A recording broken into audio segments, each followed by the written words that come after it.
ஜனநாயகன் இந்த மாதிரி இல்லீகலா வந்திருக்கிறது மிகப்பெரிய பேரதிர்ச்சி தமிழ் சினிமா உலகத்துக்கு.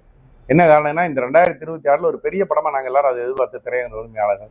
அப்படிப்பட்ட படத்தை இந்த மாதிரி இருந்துட்டு அவங்க சட்டவிரோதமாக பதிவேற்றம் செஞ்சிருக்கிறது தமிழ் சினிமா இண்டஸ்ட்ரிக்கு மிகப்பெரிய பாதிப்பு. குறிப்பாக சொன்னால், தயாரிப்பாளர் இந்த படத்தில் 400 கோடி ரூபாயிலிருந்து 500 கோடி ரூபாய்க்கு முதலீடு போட்டிருக்காரு. அவருக்கு ஆல்ரெடி ஓடிடி வித்திருந்தாரு.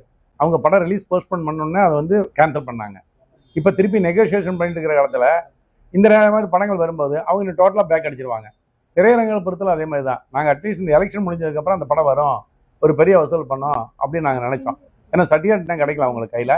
எப்படி இருந்தாலும் இந்த வாரத்தில் சர்டிஃபிகேட் கொடுத்துருவாங்கன்னு நினைச்சாங்கன்னா அவங்க 5ஆம் தேதியோ 10ஆம் தேதியோ ரிலீஸ் பண்ணுவாங்க அப்படின்னு நாங்கள் எதிர்பார்த்து. ஒரு லீவ் இருக்குது, பொதுமக்கள் மத்தியில் ஒரு பெரிய என்டர்டெயின்மெண்ட் இந்த படம் இருக்குன்னு நாங்கள் எதிர்பார்த்தோம். இது எல்லாம் மீறி இன்னைக்கு இந்த ஓடிடி தளத்தில் வந்ததுங்கிறது மிகப்பெரிய பாதிப்பு.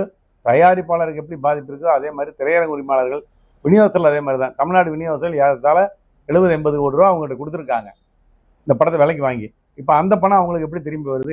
என்ன தயாரிப்பாளர் தரப்பு கண்டிப்பாக அந்த படம் திரும்பி கொடுக்க வேண்டிய சூழ்நிலை உருவாகும். ஸோ எல்லா படம் தயாரிப்பாளருக்கு தான் போய் சேருது.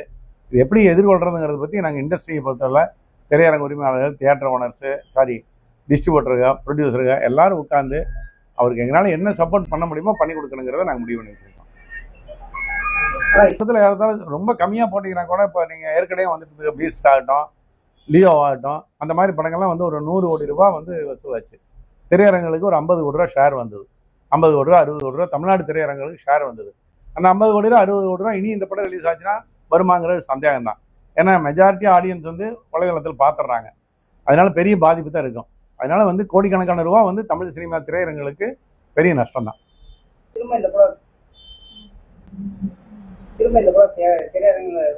வரும் உறுதியா 100க்கு 100 வரும். ஏன்னா அவங்க முயற்சி தான் பண்ணிட்டு இருக்காங்க.